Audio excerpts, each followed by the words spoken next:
Good morning, all of you. My name is SYT. Today I will start it on top 10 strongest character of 2025 movie anime characters. Okay, थोड़ी ज़्यादा English हो गई है तो हम लोग टुडे के सिनेरियो के हिसाब से बात करेंगे. नए एनिमेस में जो कैरेक्टर आए हैं हम उनके बारे में बात नहीं करेंगे. हम अभी के सिनेरियो के हिसाब से कौन टॉप 10 बेस्ट स्ट्रॉन्गेस्ट कैरेक्टर हैं उनके बारे में बात करेंगे. स्पॉइलर एक चीज़ देना चाहूँगा कि इस पूरे पॉइंट ऑफ व्यू में पूरे टॉप 10 स्ट्रॉन्गेस्ट कैरेक्टर में पूरे पॉइंट ऑफ व्यू में वो सब मेरे हिसाब से होने वाले हैं. इस वीडियो का सिर्फ एक ही मकसद है, इसमें जितने से ज़्यादा से ज़्यादा व्यूज़ छाप सकें. तो फिर वीडियो स्टार्ट करते हैं. हम टॉप 10 की बात अब शुरू करने वाले हैं, लेकिन मैं उससे पहले बता दूं मैं पूरे हर 10 के बारे में एकदम अच्छे से बात करने वाला हूँ, उनके स्ट्रेंथ से लेकर वीकनेस तक, और मैं बारे में बात करूँगा. तो फिर आप पूरे डिटेल से अच्छे से जानने के लिए पूरा ध्यान से सुनिएगा, तब अपने कमेंट में बोलिएगा. तो चलिए शुरू करते हैं. नंबर 10 पर है हमारे Naruto Uzumaki. This is a favourite character of many anime fans कि मैंने इसे टॉप 10 के नंबर 10 पे ही रखा है. तो इसका रीज़न मैं आपको साफ साफ बता देता हूँ. पहले स्ट्रेंथ की बात कर लेते हैं, वीकनेसेस की हम बाद में बात करेंगे. नारुतो उज़ुमाकी पावरफुल कैरेक्टर है और उसकी फिजिकल पावर काफ़ी बेहतर है. उसके पास चक्रस का कंट्रोल है और उसके वो जुजुत्सु में एक मास्टरी हासिल कर चुका. 6 पाथ सजेस्ट मोड भी है और राशन गान में भी एक कमाल का सेंसेस है. 9 टेल्ड फॉक्स होने के कारण उसके पास ज़्यादा फिजिकल पावर्स और उसी कारण ही वो काफ़ी पावरफुल है. उसके सेंसेस भी काफ़ी बेहतरीन है. लेकिन आप में से मैक्सिमम लोग जानते होंगे नारुतो काफ़ी सारे मैचेस हारा हुआ है और वो वीक से स्ट्रांग बना, लेकिन उतना स्ट्रांग नहीं बन पाया कि वो उसको आखिरी हराया ना. जैसे वीकनेसेस लिमिटेड जो नायरल है, और आप जानते भी हैं कि 9 टेल फॉक्स के बिना नारुतो कुछ भी नहीं है.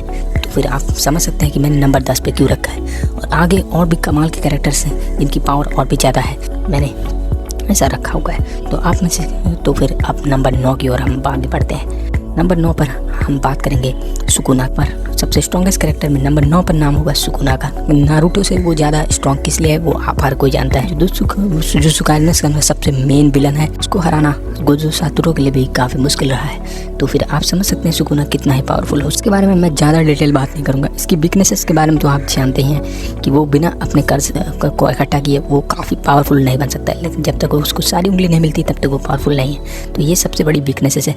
बाकी उसकी स्ट्रेंथ तो वो किंग ऑफ कर्सेस है. सारी उंगली मिल गई तो वो सबसे पावरफुल हो जाएगा. और आखिरी में जुजुत्सु में जो होगा आप जानते ही होंगे, मांगा रीडर जानते होंगे कि सुकुना कितना ही पावरफुल है. नंबर 10 पे पर नारुतो उज़ुमाकी और नंबर 9 पे सुकुना. चलिए अब हम आगे बढ़ते हैं. नंबर 8 पर है ब्लिज कारुजाकी. ब्लड वॉर आर्क में बात हो रही है. आप इस एनिमे में इचिगागी को तो आप जानते होंगे, जो इसमें का मेन कैरेक्टर है, जो एक काफ़ी स्ट्रॉन्गेस्ट कैरेक्टर है और आप में से काफ़ी लोग के अंदर माइंड में हो और ऊपर होना चाहिए. तो हम इसके बारे में अब बात करते हैं. तो हम इचिगागी की पहले स्ट्रेंथ की बात कर लेते हैं. इचिगागी के अंदर hybrid power of Quincy and hollow and Shinigami है, जो काफ़ी कमाल की एबिलिटी है और उसके अंदर काफ़ी पावरफुल कैरेक्टर की बहुत बड़ी स्कीम है दिखाई देती है. लेकिन उसके अंदर कुछ चीज़ें कमी हैं जिसके कारण वो इतना भी पावरफुल नहीं है. और उसका सबसे बड़ा कारण है उसका सेल्फ स्टीमेंस है. काफ़ी जल्दी गुस्सा हो जाता है उस कैरेक्टर के अंदर, यही सबसे बेकार चीज़ है. और उसके अंदर है ओवर कॉन्फिडेंस, और यही कारण है उस कैरेक्टर को हराता है. और दैट्स रीज़न कुरुसाकी इतना नीचे है. नंबर 8 पर क्यों है इसके बारे में और ज़्यादा ना डिटेल करते हुए नंबर 7 की बात करते हैं, जो वन पीस से है हमारा. नंबर 7 पर है और वो काफ़ी स्ट्रॉन्गेस्ट कैरेक्टर है. उसके पास काफ़ी अच्छी पावर्स है और मैं उसकी पावर्स के बारे में आपको बता देता हूँ. तो gears allows to him to manipulate reality and final saga. मैं आपको बता दूँ कि उसके पास काफ़ी सारे गियर्स हैं. उसका चौथा गियर्स आपने देखा होगा, इसका कमाल का एनिमेशन के साथ उसका नया उस एपिसोड को दिखाया गया था. उसके पास काफ़ी सारे गियर्स हैं और काफ़ी बेहतरीन लूफी एक कैरेक्टर हो जाता है और उसके पास काफ़ी अच्छी एबिलिटीज़ है. लेकिन उसकी वीकनेस आप लोग में से काफ़ी लोग ज़्यादा स्पॉटेड करते हो, जिसके कारण वो नंबर 7 पर रहने का डिजर्व करता है.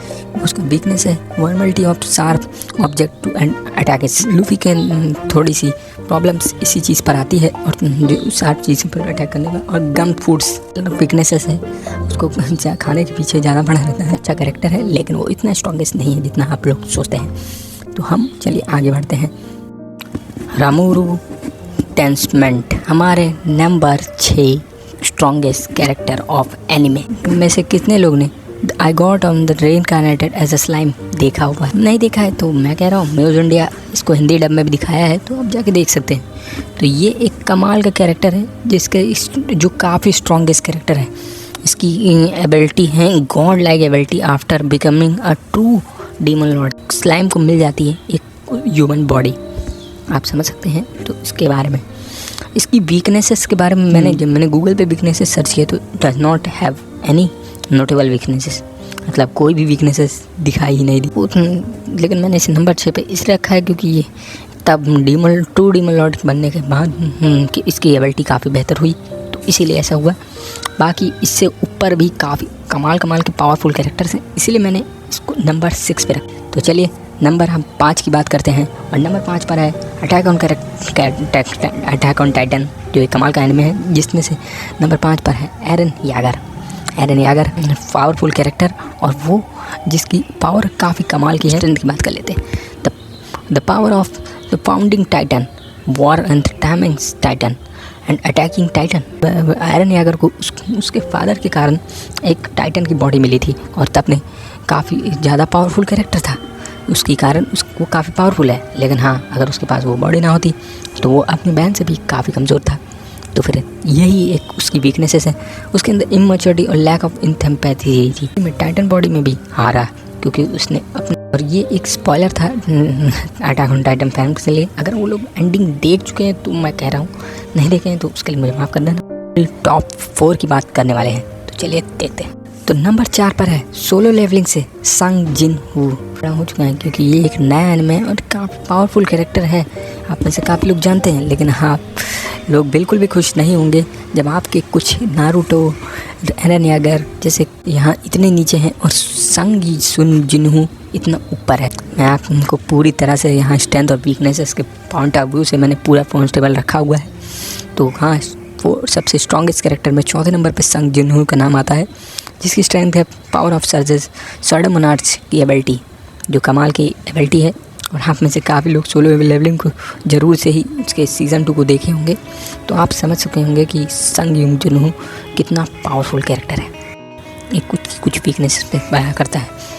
वीकनेसेस उसकी lack of power and skill, खुद से हासिल नहीं की है वो सब, उसका कैरेक्टर डेवलपमेंट खुद हुआ ही नहीं है। इसी कारण वो सिर्फ उसी मोनार्च वाली एबिलिटी के कारण इतना आगे बढ़ पाया है जो उसको मिली थी। संग जिनहू एक नॉर्मल कैरेक्टर है, तो फिर आप समझ, इसीलिए यही उसकी थी वीकनेसेस। नंबर 3 पर सबसे स्ट्रॉन्गेस्ट कैरेक्टर नंबर 3 पर है साइतामा डिजर्व करता है नंबर 1, लेकिन मैं नहीं रख रहा हूँ। कुछ एक ऐसी वीकनेसेस है जिसको आप लोग पॉइंट ऑफ व्यू कर नहीं पा रहे हो।